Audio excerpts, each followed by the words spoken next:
अस्सलाम वालेकुम। So guys, आज मैं आपको सिखाऊंगा कि आप दराज.pk पे सेलिंग कैसे कर सकते हैं। न्यू बंदे के लिए दराज.pk पे सेलिंग करना बहुत ज़्यादा मुश्किल होता है।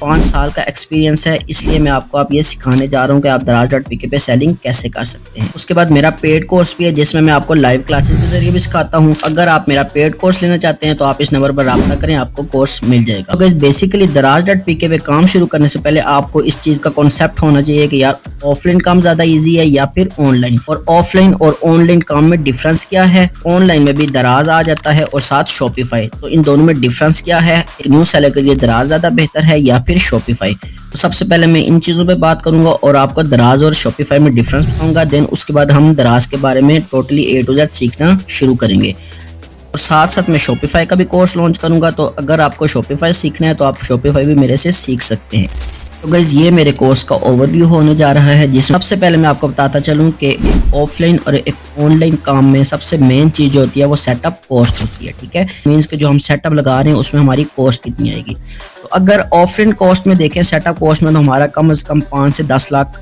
मिनिमम जो हमारी सेटअप कॉस्ट आती है ये ऑफलाइन बिजनेस में।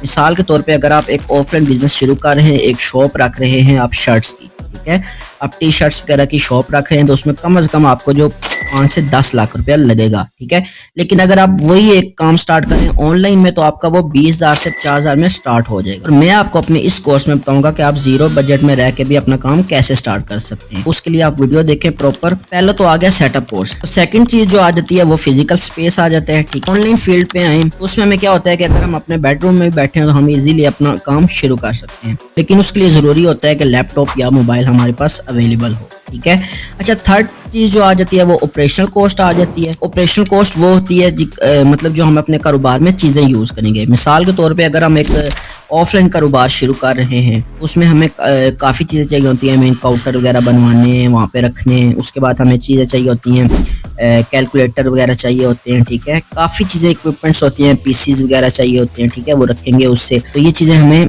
ऑपरेशनल कॉस्ट में आ जाती हैं। ठीक है, रीच क्या होती है? रीच ये होती है जी कि आपने आपकी जो बिजनेस है वो कितना लोगों तक पहुंच सकता है। अगर आपका ऑफलाइन बिजनेस है तो वो आपका क्या होगा जी, आपकी जो अपनी सिटी होगी आप वहां पे अपने बिजनेस को ग्रो कर पाएंगे। लेकिन अगर आप ऑनलाइन फील्ड की तरफ आते हैं तो आपको पूरे पाकिस्तान में आप अपनी डिलीवरी दे सकते हैं। अगर आप चाहें तो आप पाकिस्तान के बाहर भी अपनी डिलीवरी दे सकते हैं। तो ये आप पे डिपेंड कर सकता है कि आप पाकिस्तान में अपनी चीजें सेल करना चाहते हैं या पाकिस्तान से बाहर। नंबर 5 पे आ जाती है मार्केटिंग कॉस्ट। अच्छा जी, मार्केटिंग कॉस्ट क्या होता है? मार्केटिंग कॉस्ट ये होता है कि अगर आपका एक प्रोडक्ट है, अब आप वो कस्टमर तक पहुंचाएंगे तो वो आपका सेल आएगी। ठीक है, अगर आप उसको घर में रख देते हैं तो वो आपको किसी को पता ही नहीं चलेगा कि यार आपके पास ये प्रोडक्ट अवेलेबल है। तो इसके लिए हमें चाहिए होती है मार्केटिंग। अगर आप ऑनलाइन फील्ड में जाएं तो आपका बहुत ज्यादा इजी हो जाए। उसके लिए आपको Facebook ad, Google ads, stock ads ये लगाएंगे तो आपका वो इजीली जो होगा ना वो आपका कस्टमर आ जाएगा। अच्छा, उसके बाद अगर नंबर 6 पे देखें तो इन्वेंट्री। ठीक है, इन्वेंट्री से मुराद ये होती है कि यार आपके पास प्रोडक्ट्स कितनी है। तो इन्वेंट्री में अगर देखा जाए तो ऑफलाइन में ना बहुत ज्यादा आपको प्रोडक्ट्स रखनी पड़ती हैं। अगर आप प्रोडक्ट्स नहीं रखोगे,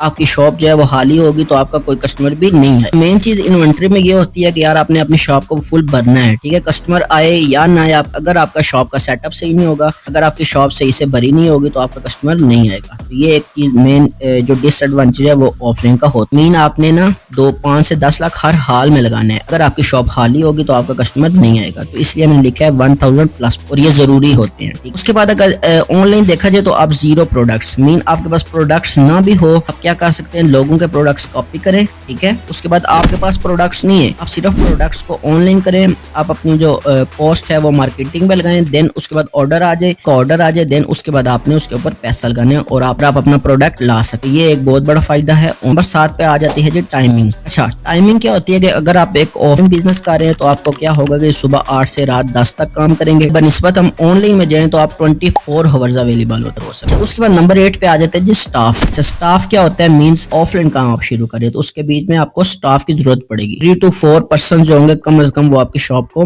रन करेंगे। ये एक डिसएडवांटेज है। अगर आपका काम चले या ना चले, आपने जो स्टाफ होगा उसको सैलरी देनी है। ठीक है, तो ये एक इसका डिसएडवांटेज है। अगर इसी के बनस्बत हम ऑनलाइन फील्ड में आए तो उसके लिए आप अकेले भी काम कर सकते हैं, तो किसी को सैलरी देने की जरूरत नहीं है। आप अकेले काम करें, कस्टमर्स को संभालें और आप अकेले प्रॉफिट बना सकते हैं। 9 नंबर पे आ जाता है जी ग्रोथ। अच्छा, ग्रोथ क्या होती है? ग्रोथ ये होती है कि आप अपने बिजनेस को बढ़ा कैसे सकते हैं। ठीक है, अच्छा, ये जो ऑफलाइन में आता है वो आता है depend on your location and products. से जितनी अच्छी प्रोडक्ट्स होंगी, जितनी अच्छी लोकेशन होगी, उतना आपके पास कस्टमर आएगा। तो आपने वो 24 आवर्स में उन 50 कस्टमर्स को डील करना है, ठीक है। उसमें ये नहीं होता कि यार ये कस्टमर खड़ा है, वो वेट कर रहा है, या फिर वो हमारी जो सर्विसेज है उससे परेशान हो जाएगा। हाँ, तो इसमें भी ये होता है कि आप जितनी ज़्यादा अपनी हेल्प सेंटर अच्छी रखेंगे, उतना आपके लिए ईजी हो जाएगा। ये भी डिपेंड करता है आपके ऊपर। अच्छा, नंबर 10 पे आ जाता है मार्केट सेगमेंट। अच्छा, ये क्या होता है जी, ऑफलाइन में अगर आप जाएँ तो आपने अगर आप अपने एक शॉप बनाते हैं, उसमें आप एक प्रोडक्ट रख सकते हैं। एक प्रोडक्ट से मुराद ये नहीं है कि यार एक प्रोडक्ट, अगर आपकी मोबाइल की शॉप है तो आप सिर्फ मोबाइल ही रखेंगे,